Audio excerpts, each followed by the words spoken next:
जी, मैं हर 3 दिन में 1 लाख नाम जप करने का प्रयास कर रही हूँ तथा ग्रस्त कार्यों को करते हुए नाम या कोई पद चलाने का भी प्रयास करती हूँ। महाराज जी, मुझे बताएं कि मैं और किस तरह नाम जप को बस बढ़ा ऐसे सकती ही हूँ। चलते रहो, अपने आप जब मन में बस जाएगा तो 3 लाख की संख्या की बात एक दिन में पूरी होने लगेगी और जीवन धन्य हो जाएगा। बस ऐसे चलते रहो, ऐसे लंबे समय सातु दीर्घ काल निरंतर सत्कार सेवितो दृढ़ भूमि, लंबे समय तक दीर्घ काल तक यही अभ्यास बना लो तो वही मन पकड़ लेगा और मन पकड़ लिया तो निहाल हो जाओगी। मन मन पकड़ लेता है, रात में भी तो मैं सो नहीं पाती हूँ, कभी कोई पद चलने लगता है। हाँ, बहुत सुंदर।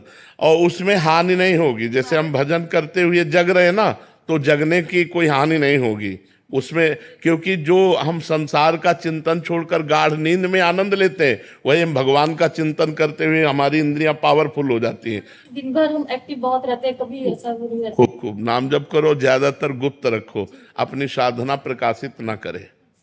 कोमल जी भिवानी से। राधे राधे महाराज। राधे राधे महाराज जी।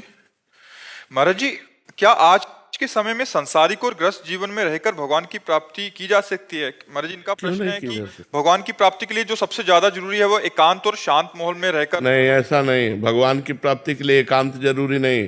भगवान की प्राप्ति के लिए काम छोड़कर बैठना, कायर होना जरूरी नहीं है। भगवान की प्राप्ति के लिए मामुनिस्मर युद्ध च, अर्जुन जी को आदेश कर रहे हैं, तस्मात् सर्वदा सर्वकालेषु मामुनिस्मर, हर परिस्थिति में मेरा स्मरण करो और युद्ध च, अपने कर्तव्य का पालन करो। एकांत किसे कहते हैं? हृदय में जो भगवान का सुमिरन होता है, उससे बढ़कर एकांत नहीं। कहाँ जाओगे एकांत? अब बोलो हमें, तुम कहाँ जाओगे एकांत? जितनी भीड़ तुम्हारे गांव में नहीं होगी, उससे ज्यादा हरिद्वार में है, वृंदावन में है, अयोध्या में, जो तीर्थ स्थल है, जो बड़े बड़े भगवान के पवित्र स्थान है, वहां भीड़ ही भीड़ देख लो। तो एकांत कहाँ जाओगे? कहाँ बैठोगे एकांत? ये महाराज जी गृहस्थ जीवन में रह के तो क्यों? गृहस्थ जीवन में क्या परेशानी? सुबह से उठ के राम राम राधे राधे रट रहे हैं, अपना काम कर रहे हैं, इसी से भगवत प्राप्ति हो जाती है। बच्चे आ गए, बीवी आ गई, कोई परेशानी नहीं। बच्चे में भगवान है, बीबी में भगवान है।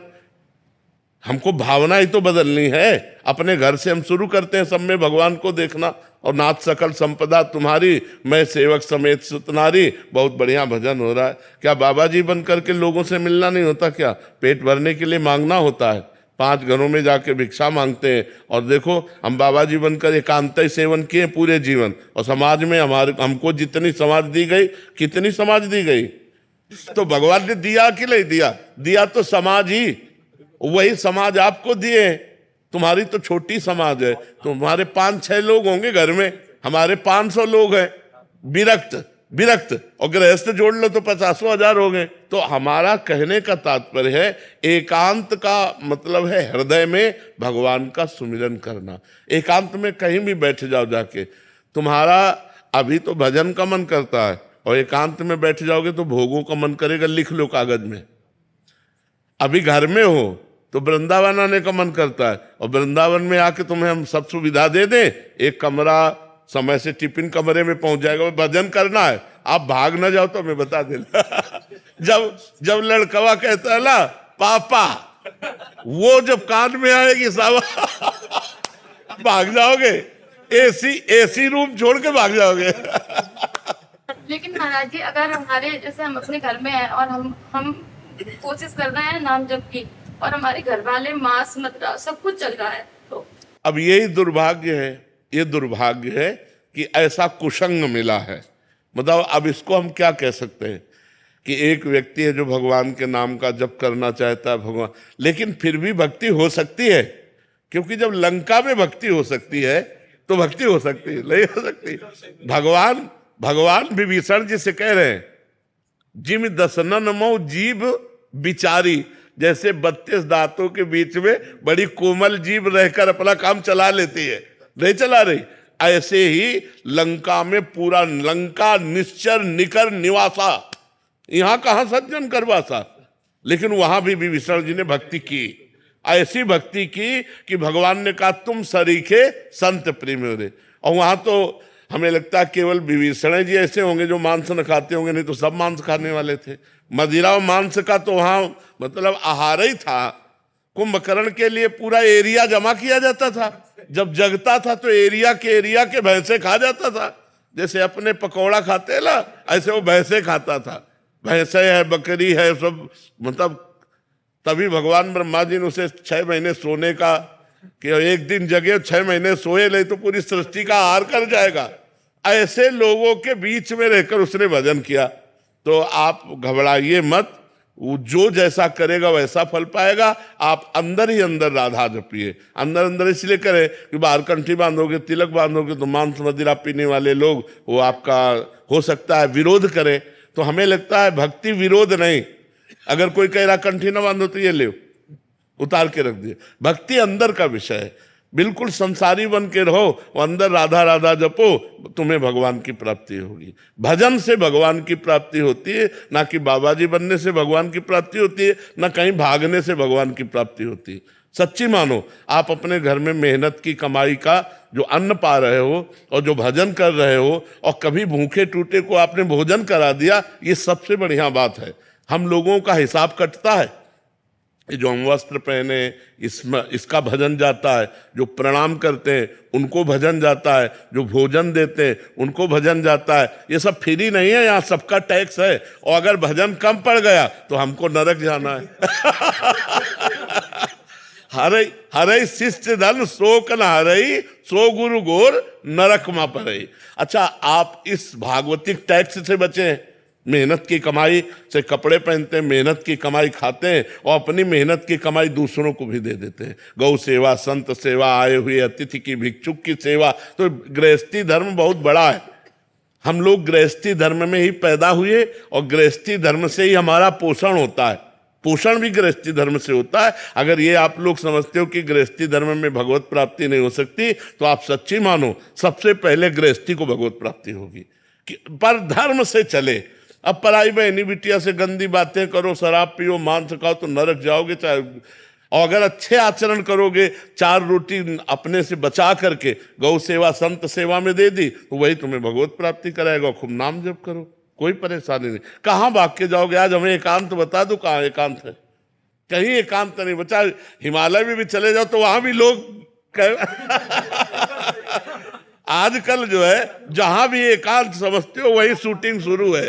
हाँ, कि नाम पर जब करते हैं 10 मिनट एकांत में बैठ के, तो उसी टाइम पे पत्नी कुछ काम बता देती है, बच्चा कोई बात नहीं, तो उठ के खड़े हो गए, काम करने लगे, राधा राधा अपना काम करने के लिए चल दिए। राधा भगवान को एकांत में बैठकर भजन करने से नहीं मिलते। काम करते हुए भजन करना सबसे श्रेष्ठ बात है। झाड़ू लगा रहे, फावड़ा चला रहे, व्यापार कर रहे हैं, पानी ला रहे, कुछ भी काम कर रहे, राधा राधा राधा राधा, क्या जाता है? माले चलाने से भगवान प्राप्त होते हैं? भगवान सुमिरन करने से प्राप्त होते हैं। हम सुमिरन करें भगवान का, माला के बिना सुमिरन करें। गिन लो भगवान, तुम गिन लो, वो तो सब जान ही रहे हैं। तो खूब भजन करो और गृहस्थी में रहो। और ये जरूर करो कि अपनी कमाई का 4 रोटी का हिस्सा कभी किसी भूखे को खवा दो, कभी किसी गाय को दे दो, कभी किसी बीमार को 10 रुपया तुम्हारे लग जाए। ये बढ़िया परोपकार। परोपकार ये गृहस्थी में जरूर करना चाहिए और नाम जप करना चाहिए और भगवान के आश्रित रहना चाहिए। आश्रित का मतलब नाथ सकल संपदा तुम्हारी, मैं सेवक समेत सुतनारी। बढ़िया भजन है, कोई परेशानी नहीं, कहीं भागने की जरूरत नहीं। ये सोचने की जरूरत नहीं कि बाबा जी ज्यादा भजन कर लेते हैं। ऐसे किया ना आपने, ऐसे इसका भी टैक्स है, हमारा भजन जाएगा आपके पास। आप साष्टांग लौट गए ना, ये खुशी की बात नहीं है। तुम्हारे पुण्य जा रहे। अगर भजन नहीं करोगे तो वो साष्टांग वाला पुण्य ले गया और तुम नरक जाओगे। बहुत होश की बात है, ये कोई खिलवाड़ नहीं। ये जो सिद्ध पुरुष भजन में निरंतर लगे, उन्हीं से जगत का कल्याण होता है, वही मंगल होता है। नहीं तो एक एक का टैक्स है। जैसे भारत सरकार का हर वस्तु में टैक्स है ना, ऐसे भगवान का टैक्स है, हर एक चीज में टैक्स है। कोई तुम्हारे पैर छू रहा, कोई तुम्हारी बड़ाई कर रहा, कोई तुम्हें प्रणाम कर रहा, कोई वस्त्र दे रहा है, कोई भोजन दे रहा, कोई धन दे रहा है, वो सब भजन ले रहे हैं। वो हमारा सब भजन ले रहे हैं, कोई खिलवाड़ नहीं है। राधे राधे महाराज जी। महाराज जी, मैंने अपने आप को कभी भी किसी परपुरुष से टच नहीं कराया और ना ही शादी से पहले ना ही आज। महाराज जी, अपने पति के अलावा धन्यवाद कभी किसी का देते सोचा भी हैं, नहीं।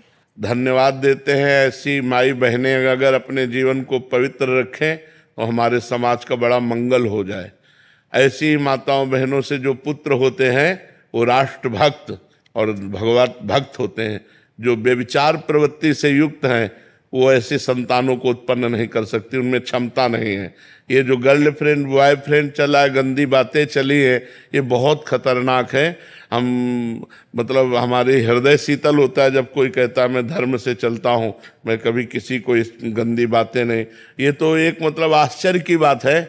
नहीं, आज तो बच्चियाँ एक बॉयफ्रेंड, फिर ब्रेकअप, फिर दूसरा बॉयफ्रेंड, फिर ब्रेकअप, फिर तीसरा बॉयफ्रेंड। ये क्या चल रहा है? ये चल क्या रहा है? गंदी बातें हैं कि नहीं? गंदी बातें, कितनी गंदी बातें। हमारा जो भारत देश है वो धर्मयुक्त है, तो हमारे सनातन धर्म में वो एक बार जिसका स्पर्श हो गया आजीवन उसी के निर्वाह किया जाता था। इसीलिए बड़े बुजुर्ग ब्याह कराते थे। लड़की लड़का परस्पर देखा नहीं, बड़े बुजुर्ग ब्याह करा, पूरे जीवन निर्वाह होता था। और यहाँ प्रेम विवाह होता है, साल भर में तलाक हो जाती है, 6 दिन में तलाक हो जाती है। प्रेम करे तो थोड़ा निर्वाह करना भी सीखे। प्रेम करने वाला सहनशील होता है, अपने प्यारे को सुख पहुंचाता है। आज का समय तो बहुत धन्यवाद है। जैसा आप, क्या प्रश्न है आप? महाराज जी, आप कह रहे हैं कि मतलब अपने पति देव के अलावा मेरा कोई वो नहीं है, बट लेकिन महाराज जी हम दोनों में लड़ाई भी हो जाती है और गुस्से में अपशब्द हो जाते हैं। क्या मैं पतिव्रत स्त्री हूँ? हाँ, पतिव्रता बिल्कुल।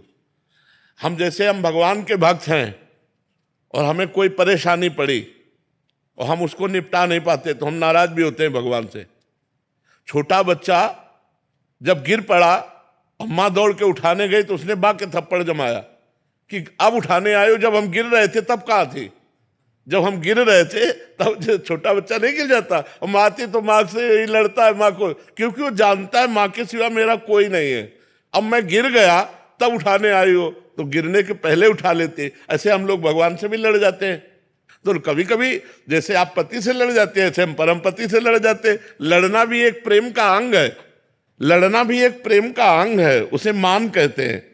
पर वो लड़ना ऐसा ना हो कि मतलब बीभत्स रूप न धारण करे, बीभत्स रूप न धारण करे। प्यार भाव, हम आपको प्रणाम करते हैं और धन्यवाद देते हैं कि ऐसे ही जीवन निर्वाह करना चाहिए। हमारा सनातन धर्म इसी की आज्ञा करता है, पर पुरुष स्पर्श का त्याग करके अपने पति में भगवान की भावना रखना। नहीं महाराज जी, मैं अपने पति से बहुत प्रेम करती हूँ, लेकिन जब उन्हें किसी काम से दूर जाना पड़ता है तो मैं बहुत विचलित होने लगती हूँ, मानसिक बीमार सी बन जाती हूँ। भगवान के पथ पर रहकर इस प्रेम को कैसे संतुलित करूँ? नहीं, ये नहीं हो सकता। ये ऐसा ही है, जब से तुम बिछुरे पी प्यारे कबहु न पायो चैन, रस बिन दुखन लागे नैन। जो मैं ऐसा जानती प्रीत किए दुख होए, नगर ढिंढोरा पीटती अजी प्रीति न करियो कोय। प्रेम में अपने प्यारे को सदैव अपने समीप पाना, समीप रखना, यही पसंद है। थोड़ी भी दूरी बर्दाश्त नहीं।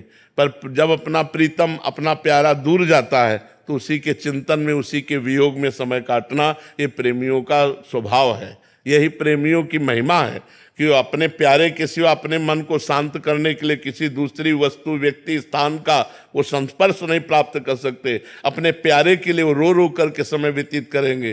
पर प्रेम का जो स्वभाव होता है वो यही होता है कि अपने प्यारे को समीपता चाहता है, कि आप हमसे कभी दूर ना हो, आप हमारे आंखों के सामने रहें, आप हमारे हृदय से लगे रहें। प्रेम ऐसा चाहता है। पर व्यवहार में जाना पड़ता है तो उस समय वो जो वियोग होता है वो सारे पापों को नष्ट करके भगवत प्राप्ति कराने वाला होता है। इसलिए नाम जपना चाहिए और पति का स्मरण करते हुए उस वियोग दुख को सहना चाहिए।